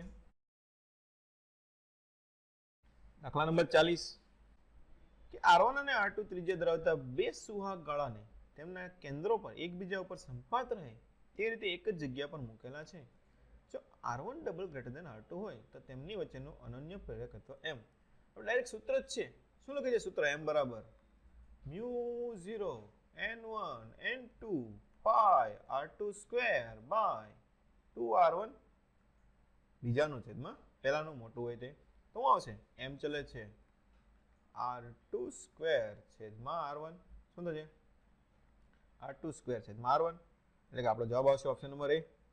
ડાયરેક્ટ બેઠું કાંઈ ગણતરીની જરૂર નથી આપણે એમાં. એની પછી દાખલા નંબર 41. m દળ ધરાવતા કણને v એટલે કે ve જેટલા વેગથી સપાટીથી પ્રક્ષિપ્ત કરવામાં આવે છે. k લેસ ધેન 1 છે, એટલે નિષ્ક્રમણ ઝડપ કરતાં આપણે ઓછી ઝડપેથી પ્રક્ષિપ્ત કરવાનું છે. અમુક ઊંચાઈ જઈને તમારે પાછો આવશે. તો એને કેટલી ઊંચાઈ ગયો હશે તે ગોતવાનું છે. તો આપણે પેમ્પલેટમાં ડાયરેક્ટ આપેલું છે, ડાયરેક્ટ શોર્ટકટ છે. શું લખીએ છીએ આપણે? r k² - k² લખીએ છીએ. જો તમારે ગણતરી કરવી હોય તો આપણે શું કરીએ છીએ? કુલ ઉર્જા અચળ રાખીએ છીએ. શું રાખીએ છીએ? કે કુલ ઉર્જા અચળ, કે h ઊંચાઈ જાય ત્યાંની ઉર્જા જ્યારે સપાટી પર હોય ત્યાંની ઉર્જા બંને આપણે કેવી રાખીએ છીએ? સરખી. h ઊંચાઈ શું હોય છે? સ્થિતિ ઉર્જા. અને વચ્ચે ક્યારેક હોય ત્યારે આપણે ગતિ ઉર્જા અને સ્થિતિ ઉર્જા બંને હોય છે. એ પ્રમાણે તમે આ દાખલાને ગણી શકો છો. ઓકે, ચાલો આપણે એક વખત ગણિત લઈએ તમારા સોલ્યુશન ખાતર. શું છે? ગતિ ઉર્જા પ્લસ સ્થિતિ ઉર્જા, એટલે કે u1 પ્લસ k1 બરાબર u2 પ્લસ k2. આપણે દાખલા કે શું છે? v વેગથી ગતિ કરે ત્યાં આવે છે, તેના માટે u રાખીએ તો આપણને ખબર છે કેટલો હશે સપાટી પર? -g m1 m2 upon r. સપાટી પર આવે ત્યારે v વેગ હશે, એટલે ગતિ ઉર્જા હાફ mv સ્ક્વેર. h ઊંચાઈ હોય તો સપાટીથી h ઊંચાઈ તમને ખબર ન પડે તો આપણે આકૃતિ દોરી નાખીએ. શું છે? પૃથ્વીની ત્રિજ્યા r આવતું છે. ત્રિજ્યાથી કેટલી ઊંચાઈ આવશે? h ઊંચાઈ આવશે. કેટલી આવશે? h. તો આ વખતે સ્થિતિ ઉર્જા કેટલી થશે? h ઊંચાઈ -g m1 m2 upon r plus h થશે. ને મહત્તમ ઊંચાઈ આવે એટલે ગતિ ઉર્જા તો રહેવાની, એટલે ગતિ ઉર્જા તમારે કેટલી થશે? 0. ચલો એમ કેન્સલ કરી નાખો. વેગ આપણને કેટલો આપેલ છે? v બરાબર k × v. નિષ્ક્રમણ ઝડપ આપણને ખબર છે શું આવે? √2gm upon r. આ રીતનું થશે. ચલો મૂકી દો આ વસ્તુ અહીંયા. -gm upon r plus half v square, એટલે વર્ક કરી નાખવાનો, k square 2gm upon r. 2 cancel કરી નાખીએ બરાબર. -gm upon r plus h. તો gm કેન્સલ થઈ ગયું. -1 અપોન r છે, આમાંથી ચાલો 1 અપોન r કોમન કાઢી લઈએ. શું છે? k square -1. ઓકે, એ માઇનસ છે તો માઇનસ આ બાજુ લઈ લઈએ. ઓકે, ડાયરેક્ટ આપણે કરી નાખીએ કે 1 - k સ્ક્વેર બરાબર 1 અપોન r પ્લસ h. ચલો ક્રોસમાં જવા દો. ચાલો તો r પ્લસ h બરાબર r ના છેદમાં 1 - k સ્ક્વેર. h બરાબર r ના છેદમાં 1 - k સ્ક્વેર માઇનસ r થશે. ચલો r કોમન કાઢી લ્યો. r 1 અપોન 1 - k સ્ક્વેર -1 લસા લ્યો. 1 - 1 પ્લસ k સ્ક્વેર છેદમાં 1 - k સ્ક્વેર. આ કેન્સલ થઈ જશે. આપણો જવાબ h બરાબર શું આવશે? r ઇન્ટુ કે સ્ક્વેર છેદમાં 1 માઇનસ કે સ્ક્વેર આવી ગયો. આને આપણે મેં તમને કીધું એમ ટેમ્પલેટ પ્રમાણે આપણે આને શું જોઈએ શોર્ટકટ તરીકે ડાયરેક્ટ યાદ રાખીએ છીએ. શું હશે ઓપ્શન નંબર એ. દાખલો તમારે ગણવાની જરૂર જ નથી, શોર્ટકટ તમને યાદ હોય એટલે તમે ડાયરેક્ટલી આનો જવાબ લખી શકો છો. ચાલો એની પછી દાખલા નંબર 42 માં આપણને શું કીધું છે કે એક સ્ટેપ ડાઉન ટ્રાન્સફોર્મર છે 220 વોલ્ટના એસી ઉદ્ગમ સાથે જોડેલું છે. 11 વોલ્ટ અને 44 વોટ પર કાર્ય કરે છે. જો પાવર આપ્યો છે વી આપ્યો છે, પી બરાબર આપણને ખબર છે શું લખીએ છે I ઇન્ટુ વી. આમાં તો પેલા આપણે પ્રવાહ ગોતી લઈએ. I2 બરાબર શું આવશે પી તમને 44 ભાગ્યા 11 એટલે 4 એમ્પિયર તમને મળશે. હવે ટ્રાન્સફોર્મરમાં ગુમાતો પાવરને અવગણતા એટલે શરૂઆતનો અને અંતિમ પાવર કેવો થયો સરખો શું છે P1 બરાબર P2 તો I1 V1 થશે. શું છે I1 V1 બરાબર I2 V2. તમારે શું ગોતવાનું છે પ્રાથમિક ગૂંચવામાં એટલે કે I1 ગોતવાનો છે તો I1 ચલો મૂકી દો I2 V2 તમને કેટલો આપે 4 ગુણ્યા કેટલો છે V2 એટલે કે શું આપેલું છે તમને 11 વોલ્ટ એટલે ડાયરેક્ટ તમે 44 પણ લખી શકો છો આપેલું છે. છેદમાંનો વોલ્ટેજ 220 તો 11 ચોક અહીંયા 11 દુ 20 અહીંયા 2 અહીંયા 10 તો 2 ભાગ્યા 10 0.2 એમ્પિયર. ઉપરનું જો ગણિતોની જરૂર પણ નહીં પડે તો તમે ડાયરેક્ટ પાવર સરખાવેલા હશે તો તમારો જવાબ હશે option number B 0.2 ampere. Semiconductor વાળો દાખલો. ઘણા બધા આ દાખલામાં ઘણી બધી લાંબી રીતે દાખલો ગણેલા છે પણ એવું કંઈ જરૂર જ નથી કેમ કે તમને ઇનપુટ સિગ્નલ આપેલું જ છે તો એ ડાયરેક્ટ મૂકીને તમે દાખલા ગણો તો સાવ સહેલું પડશે. ચાલો જોઈએ. પહેલાં તો સિગ્નલ જે આપેલું એ પ્રમાણે તમારે આમાં મૂકી દેવાનું. શું લખી દેવાનું અહીંયા 0 1 0 1 0 1 આપેલું હોય પેપરમાં એમાં જ લખી નાખવાનું. તમારે બીજું ટેબલ દોરવાની કંઈ વ્યવસ્થા કરવાની જરૂર પડશે નહીં. તો 0 0 1 1 0 1 1 1 એટલે આપણે શું લઈએ છીએ મેક્સિમમ 5 વોલ્ટ છે. હવે બાયનરી પ્રમાણે 0 1 0 1 લખીએ છીએ. ઓકે અહીંયા 1 1 0 0 1 1 1. તો પહેલું તમને ગેટ ખબર હોય છે કયા ગેટ છે ડી એટલે પહેલો ગેટ કયો આવશે એન્ડ ગેટ. બીજો ગેટ નાન્ડ ગેટ. આ ગેટ છે તમારો ઓર ગેટ. ચલો પહેલી વસ્તુ લઈએ A B 0 અને C છે 1 તો 0 0 એન્ડ છે તો 0 જ થવાનું છે. બીજી વસ્તુ 0 1 નાન્ડ ગેટ છે તો 0 1 એન્ડ કરીએ તો 0 થશે. નાન્ડ એટલે ઉલટું થઈ જાય 0 નું ઉલટું 1. 0 1 ઓર ગેટ તો y બરાબર તમારે કેટલો આવશે 1. તો પહેલામાં તમારે 1 એટલે કે 5 વોલ્ટ મેક્સિમમ તમારે આવવું જોઈએ તો પહેલો ઓપ્શન કેન્સલ થઈ ગયો. બીજો ઓપ્શન કેન્સલ થઈ ગયો. આમાં બંનેમાં તમે 5 જ આપેલું છે એટલે C અથવા D માંથી આવશે. તો બીજું લ્યો આપણે આ લઈએ ને T1 ને T2 નું વચ્ચેનું એટલે બીજું ઇનપુટ લ્યો. તો બીજા ઇનપુટ માટે શું થશે અહીંયા જુઓ તો 1 0 શું છે અહીંયા કોમા કરી નાખીએ આપણે 1 અહીંયા કોમા 0 કરી નાખીએ ને અહીંયા કોમા 1 રાખીએ. તો જો એનો ઇનપુટ 1 અને 0 એન્ડ ગેટ તો 0 જ રહેવાનું છે. 1 અને 0 0 થશે. 0 નું ઉલટું 1 થશે. 1 તો 0 1 ઓર ગેટ છે તો 1 જ આવવાનું છે.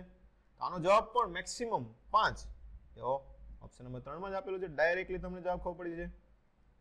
આમાં તમારે બીજું કાંઈ સોલ્વ કરવાની જરૂર પડશે નહીં. ઇનપુટ સિગ્નલ આપેલું જ છે તો ડાયરેક્ટ કિંમતો મૂકીને જ મૂકો. ચાલો એની પછી આપણે જોઈએ દાખલા નંબર 44.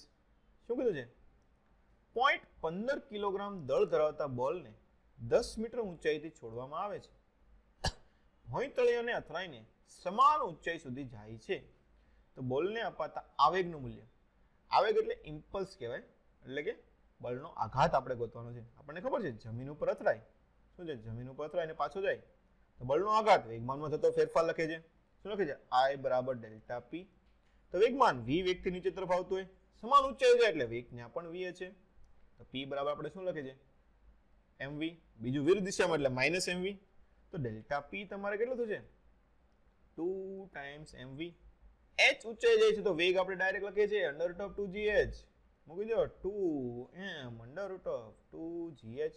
બધી કિંમતો આપેલી છે 2 ગુણ્યા 0.15 √2 ગુણ્યા 10 ઊંચાઈ પણ તમને આપે છે 10 તો 10 √2 તો આ પ્રમાણે તમે જવાબ ગોતો તો શું આવશે તમારે 4.2 kg × મીટર પ્રતિ સેકન્ડ જેટલું થશે, એટલે કે ઓપ્શન નંબર 3 થશે તમારો. હવે જો દાખલા નંબર 45, સાવ ઈઝી દાખલો છે, તો તમને માત્ર ને માત્ર તમે ઇમેજિન કરશો તો પણ તમને દાખલો આવડી જશે.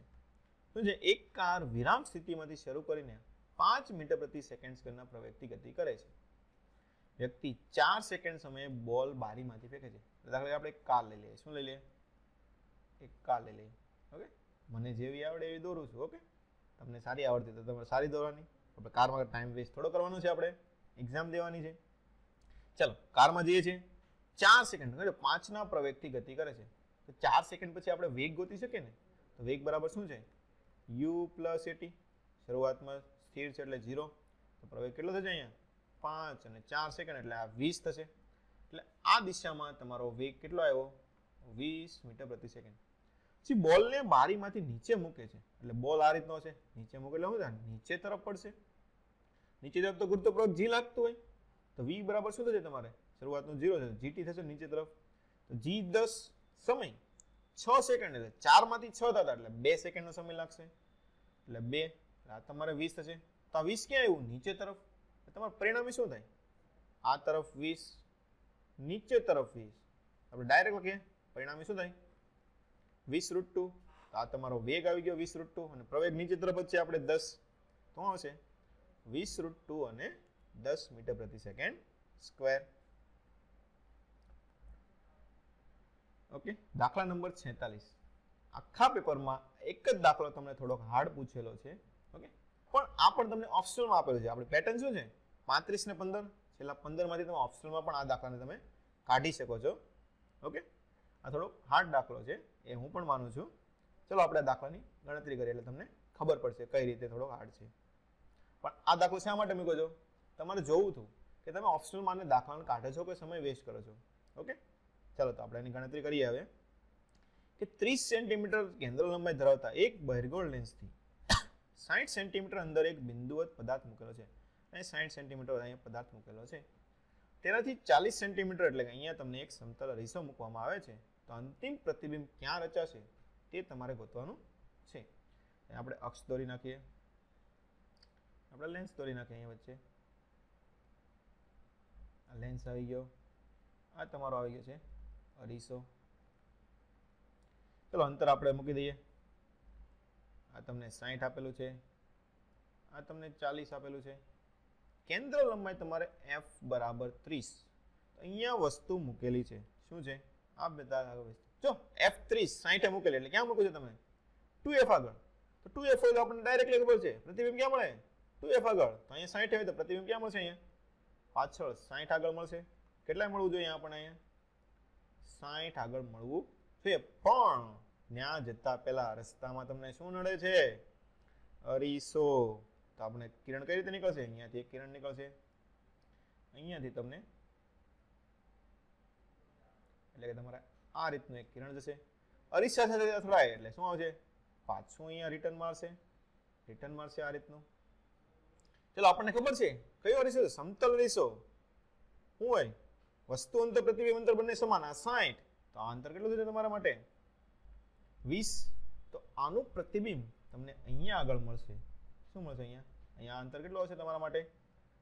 20 આવશે.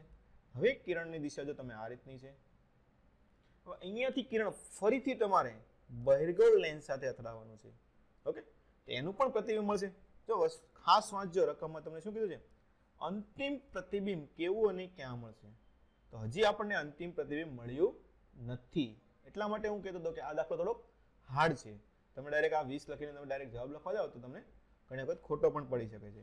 ઓકે, તો આનું આપણે પ્રતિબિંબ ગોતવાનું છે. જો આ દિશામાં કિરણ આવે છે તો આના માટે વસ્તુ અંતર u બરાબર કેટલું થઈ જશે? આ 20 હોય તો આપણે એના કેટલું થઈ જાય? 20 થઈ જાય. તો આ દિશામાં આવે છે એટલે આપણે શું લખીએ છીએ? -20. કેન્દ્ર લંબાઈ બહિર્ગોળ છે એટલે પ્લસ લખીએ. કેટલી આપણે છે? +30. તો આપણે જોઈએ આનું પ્રતિબિંબ આપણને ક્યાં મળશે. તો લેન્સ મેકરનું સૂત્ર, સોરી, લેન્સ માટે ગાઉસનો નિયમ મૂકી દઈએ કે 1/f બરાબર 1/v - 1/u. પ્રતિબિંબ અંતર ગોતવાનું છે. તો 1/v બરાબર 1/f પ્લસ 1/u. ચલો મૂકી દો. 1/30 - 1/20. 600 લસા લઈ લઈએ તો 30 માંથી 20 જાય, સોરી 20 માંથી 30 જાય તો -10 વધશે, 0 0 કેન્સલ થઈ જાય. તો v તમારે કેટલું આવ્યું -60. જો ખાસ ધ્યાન રાખવાનું -60 કઈ દિશામાં થશે? યુ આપણે માઇનસ લીધો, આ તરફથી આવે છે માઇનસ, એની વિરુદ્ધ દિશામાં આ બાજુ માઇનસ થશે, આ દિશા આપણે માઇનસ લીધો, ખાસ ધ્યાન રાખવાનું. તો આ તરફ તમને -60 મળશે. શું મળશે? આનું પ્રતિબિંબ તમને ક્યાં મળશે? અહીંયા -60 એટલે કે અહીંયા મળશે. જો લેન્સ આપેલો છે, જે વાસ્તવિક વસ્તુ આવી એ બાજુ પ્રતિબિંબ મેળવું તો કેવું પ્રતિબિંબ મળશે? એક તો આભાસી પ્રતિબિંબ મળશે. કેવું મળશે? આભાસી. ઓકે, આભાસી પ્રતિબિંબ મેળવ્યું અને કેટલા મળ્યું? 60 સેન્ટીમીટર. કેટલા મળ્યું છે? અહીંયાથી તમારા અંતિમ પ્રતિબિંબ ક્યાં મળ્યું? v બરાબર તમારે કેટલા આવ્યો? 60 આવ્યું છે. 60 તો આ વસ્તુ સમતલ રેખા સાથે કેટલી છે? 20 સેન્ટીમીટર. તો 20 સમતલ રેખા સાથે 20 સેન્ટીમીટર પણ પ્રતિબિંબ કેવું છે? આભાસી. તો ઓપ્શન નંબર તમારો શું આવશે? એ. સમતલ રેખા સાથે 20 સેન્ટીમીટર અને પ્રતિબિંબ તમારું આવશે આભાસી પ્રતિબિંબ થશે. ઓકે, આ થોડોક લેન્ધી દાખલો હતો એટલા માટે તમને આ ઓપ્શનલમાં આપેલો છે કે તમે આને મૂકી શકો છો બીજા ઓપ્શન માટે. ચલો હવે જોઈએ દાખલા નંબર 47. આ દાખલામાં તમને સૂત્રની પણ જરૂર નથી, સૂત્ર પણ તમને રકમમાં આપી દીધું છે. કેવી સારી વસ્તુ કહેવાય. મેં તમને આ દાખલો પહેલા કીધું હતું ને, ડોટ પ્રોડક્ટ અને ક્રોસ પ્રોડક્ટ વાળો, એ બીજો દાખલો જો આ આવ્યો છે. ઓકે, ચાલો જોઈએ. f બરાબર q v ક્રોસ b એટલે શું લખીએ કહો? f છે v ને પણ લંબ છે અને b ને પણ લંબ છે, એવું થાય છે. તો b તમને b0 આપેલું છે, તમને વેગ q તમને 1 આપી દીધો એટલે ડાયરેક્ટ v ક્રોસ b લખવાનું થશે તમારે. તો બળ તમને આપેલું છે, v આપેલું છે, તમારે b નો ઘટક ગોતવાનો છે. તમે આને બે રીતે કરી શકો. f b ને લંબ હોય તમે f ડોટ b કરશો તો તમારે 0 આવે. શું આવશે? f ડોટ b કરશો તો તમારે કયો આવશે? 0 આવશે. તો બધા સાથે તમે ડોટ પ્રોડક્ટ કરીને 0 લાવો એ પણ તમારે ડાયરેક્ટ જવાબ થઈ જશે. અથવા તો આપણે જે ક્રોસ પ્રોડક્ટ વાળો જે યુઝ કરીએ છીએ વારાઘડીએ તે પણ યુઝ કરી શકો છો. ઓકે, તો મેં તમને કીધું આ રીતના જો બે દાખલા એકના એક પેપરમાં પૂછાઈ ગયા. ઓકે, આપણે f ડોટ b કરીએ તો f ક્રોસ b, આમાં આપણે ક્રોસ વાળો યુઝ કરીએ. ઓકે, ચાલો તો v ક્રોસ b f બરાબર શું હશે? v cross b. તો શું લખાશે અહીંયા? i જે કે v એટલે કે 2 4 6. આ તમને આપેલું b કેટલું આપેલું છે? અહીંયા b, અહીંયા b, અહીંયા તમને આપેલું છે b0 બરાબર. આ તમને આપેલું છે 4i minus 20j plus 12k. આ થોડીક લાંબી રીત થશે, આમાં તમે બધા આ રીતે ટેવાયેલા છો એટલે હું તમને આ રીતે ગણાવું છું. પણ આ રીતે ગણવા જશો તો તમારે ડાયરેક્ટ જવાબ આવી જશે. f ડોટ b કરશો, બધા સાથે મૂલ્ય કરશો એટલે તમને ડાયરેક્ટ જવાબ આવી શકે છે. પણ તમને આ રીતે ટેવાયેલા છો એટલે હું તમને આ રીતે દાખલો ગણાવું છું. ચલો તો પેલા i માટે લઈએ તો શું છે? 4b0 minus 6b, 4b0 minus 6b i caret minus j કેરેટમાં શું આવશે? 2b0 minus 6b. શું આવશે? 2b0 minus 6b plus sorry j caret plus હવે k કેરેટમાં 2b0 માઇનસ 4b0 એટલે તમારે minus sorry 2b minus 4b એટલે માઇનસ 2b k કેરેટ. આ તમારે શું છે? 4i minus 20j plus 12k. તો k વાળું ડાયરેક્ટ સરખાવો તો માઇનસ 2b બરાબર 12. તો b બરાબર કેટલો હશે? -6. એ તમે આગળના કોઈ પણ એકમાં મૂકી દો. ચલો અહીંયા મૂકી દે 4b0 માઇનસ 6 બરાબર તમને સામે 4 આપેલા છે 36. કેટલું થયું? 36 પ્લસ છે ઓલી બાજુ તો માઇનસ થશે. તો 4b0 4 માઇનસ 36 એટલે કે -32. તો b0 કેટલો આવશે તમારે? -8. તો આ પ્રમાણે લેવા જાય તો -6 -8 એટલે ઓપ્શન નંબર 3 થશે. આ થોડીક લાંબી રીત થાય, તમે ડોટ પ્રોડક્ટ કરો તો સાવ સહેલી રીતે થશે. ચલો આગળ જોઈએ આપણે દાખલા નંબર 48. એસી કરંટનો ફરીથી દાખલો આવ્યો છે. શું કીધું છે આમાં આપણને? કે 5 હેનરીના ઇન્ડક્ટર 80 માઇક્રોફેરાડેનું સંધારક એટલે કે કેપેસિટર અને 40 ઓમેગા અવરોધ ધરાવતું શ્રેણી LCR પરિપથને 230 વોલ્ટની આવૃત્તિ સાથે જોડવામાં આવેલ છે. કોણીય આવૃત્તિઓનો પરિપથ ઉદ્ગમમાં રૂપાંતર કરવા માટે પાવર અનુનાદિત કોણીય આવૃત્તિ વખતે રૂપાંતરિત થતા પાવર કરતા અડધી હોય. બેન્ડવિડ્થ લઈએ છે ને, શું લઈએ છે? બેન્ડવિડ્થ યાદ આવ્યું? થિયરીમાં આપણે ગણ્યું હતું બેન્ડવિડ્થ, એનું જ ઓમેગાનું સૂત્ર મૂકવાનું છે. તો કોણીય આવૃત્તિ કઈ હશે તે ગોતવાની છે.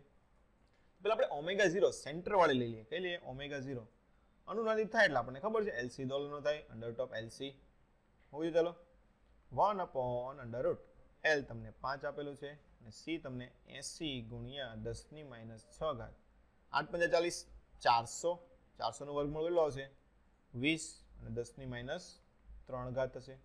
ઉપર જાય તો શું છે 1000 ભાગ્યા 20 તો તમારે કેટલો આવશે 50. એટલે સેન્ટર વાળું ઓમેગા 0 તમારે કેટલું થયું 50. ઓકે, આપણે જો અહીં ગ્રાફ તમારા માટે યાદ કરવા માટે તમને દોરી દઉં છું. કઈ રીતનો ગ્રાફ આવે છે? આપણે આ રીતનો કરીએ ને. આ જે સેન્ટરમાં હોય છે આપણે શું કે છે ઓમેગા 0. શું છે અડધો પાવર આવે છે આ રીતનો. આપણે બેન્ડવિડ્થ કહીએ છીએ ને, શું કહે છે ડેલ્ટા ઓમેગા. આ ઓમેગા 1 રાખીએ, આપણે ઓમેગા 2. ડેલ્ટા ઓમેગાનું સૂત્ર પણ આપણી પાસે ડાયરેક્ટ છે. તમને કીધું તો શું આવશે r બાય l. ચલો r તમને કેટલો આપેલો છે 40, l તમને આપેલો છે 5, તો ડાયરેક્ટ થઈ ગયું 8. તો ડેલ્ટા ઓમેગા એટલે કે ઓમેગા 2 માઇનસ ઓમેગા 1 નો તફાવત 8 નો હોય તો અડધો અડધો તફાવત લઈએ એટલે શું આવશે અહીંયા 4 નો તફાવત, અહીંયા 4 નો, એટલે ઓમેગા 1 તમારે કેટલું છે 50 માઇનસ 4 એટલે કે 46 અને ઓમેગા 2 એટલો આવશે 50 પ્લસ 4 એટલે કે 54 આવશે રેડિયન પ્રતિ સેકન્ડ. આપણે જવાબ આવશે 46 અને 54 એટલે કે ઓપ્શન નંબર ડી જેટલો થશે. ચાલો આગળ જોઈએ. જો બીજી વસ્તુ આમાં ખાસ બીજી સારી વસ્તુ આમાં છે ઓપ્શન પ્રમાણે તમે જોશો તો ખાલી તમે ડેલ્ટા ઓમેગા પણ ગોતશો કે 8 નો તફાવત તો બધા ઓપ્શનમાં જોશો તો ખાલી એક જ ઓપ્શન તમારે એવો છે કે જેમાં તમને 8 નો તફાવત મળે છે એટલે કે 46 અને 54. બાકી કોઈમાં તમને 8 નો તફાવત મળતો નથી. તમે ઓમેગા 0 ન ગોતો તો પણ આ દાખલામાં ચાલી શકે છે. કરંટ ડિવાઇડર રૂલ ડાયરેક્ટ શું કીધું છે પરિપથમાંથી તમને R1 માંથી I1 પ્રવાહ વહે છે તો I3 by I1 એટલે કે I3 આપણે ગોતવાનો છે. કરંટ ડિવાઇડર રૂલ આપણે શું લખે I3 તો બીજાનો અવરોધ એટલે કે R2 છેદમાં કુલ બંનેનો અવરોધ R2 પ્લસ R3 ને કુલ પ્રવાહ આપણે કેટલો આવે છે અહીંયાથી I1 તો ઇન્ટુ I1 છેદમાં જવા દો તો I3 છેદમાં I1 શું થશે R2 છેદમાં R2 પ્લસ R3 આવી ગયો ડાયરેક્ટ જવાબ. R2 by R2 plus R3 કાંઈ ગણતરી કરવાની જરૂર જ નથી. ચલો એની પછીનો દાખલો છે છેલ્લો દાખલો છે આપણો દાખલા નંબર 50 કે 200 સેન્ટીમીટર લંબાઈ અને 500 ગ્રામ દળ ધરાવતા એક સમાન સળિયાને 40 સેન્ટીમીટર નિશાન કરેલું છે. સંતુલિત કરવા એટલે આવું છે સેન્ટર ઓફ માસ થઈ ગયું તમારે જ્યાં એને સંતુલિત કરવાનું છે. ચલો તો એમ દળને તમારે 160 સેન્ટીમીટર આગળ લટકાવવામાં આવે છે. એમ દળનું મૂલ્ય સંતુલનમાં રાખવા માટે તમારે ખબર છે શું છે વેજ મૂકી તો થાય આમ ઉપર નીચે થયા કરે. સંતુલનમાં શું થાય ઉપર નીચે ન થાય ને તો શું થાય બંને તરફનું ટોર્ક કેવું થાય સમાન. તો પહેલા તો બધા બળ દર્શાવીએ. ચલો 20 આ 2 કિલો છે એટલે નીચે તરફ તમારે કેટલો આવશે 20 ન્યૂટન. અહીંયા નીચે તરફ તમારે આવશે mg. પણ જો વેજનું પણ તમને દળ આપેલું છે 500 ગ્રામ સેન્ટરમાં હોય તો સેન્ટર એટલે 200 આપેલું એટલે સેન્ટર કેટલા આવશે તમારે 100 સેન્ટીમીટર છે. 100 સેન્ટીમીટર કેટલું છે 500 ગ્રામ એટલે 0.5 ગુણ્યા 10 એટલે તમારે કેટલું આવશે અહીંયા 5 ન્યૂટન આવે ને F બરાબર mg. ચાલો તો નીચે તરફ 5 ન્યૂટન બધા મળી ગયા. ચલો સેન્ટર ઓફ માસની સાપેક્ષમાં આપણે સરખાવી દઈએ તો અહીંયાથી 20 ન્યૂટન ને અંતર તમારે 40 માંથી 20 એટલે 20 તો 20 ગુણ્યા 20 5 ન્યૂટન 100 એટલે તમારો અંતર છે 60 તો 60 ગુણ્યા 5 પ્લસ અહીંયા mg ને આનું અંતર છે તમારે 160 આપેલું છે એટલે 160 માંથી 40 કાઢજો એટલે 120. ચાલો મૂકી દો 400 6 5 300 120 અને g એટલે 10 એટલે કે 1200 m. તો 1200 m બરાબર તમારે આ 100 થશે તો m બરાબર તમારે કેટલો હશે 1/12 કિલોગ્રામ. ઓકે ઓપ્શન નંબર તમારો થશે એ. તો આ આપણું હતું નીટનું સોલ્યુશન્સ. ઓકે આમાં આપણે તમને જોયું છે ઘણા બધા દાખલા શોર્ટકટથી આપણે ગણેલા છે અને સાવ સહેલા છે. તો નીટનું ફિઝિક્સનું પેપર આપણે એક રીતે કહી શકીએ કે 2-3 દાખલાને છોડતા સાવ મોડરેટ પેપર હતું. હવે આપણે નીટ 2022 માટે એક ચાણક્ય બેચ શરૂ કરવા માટે જઈએ છીએ જેમાં ફૂલ યરનો તમને કોર્સ આપવામાં આવશે.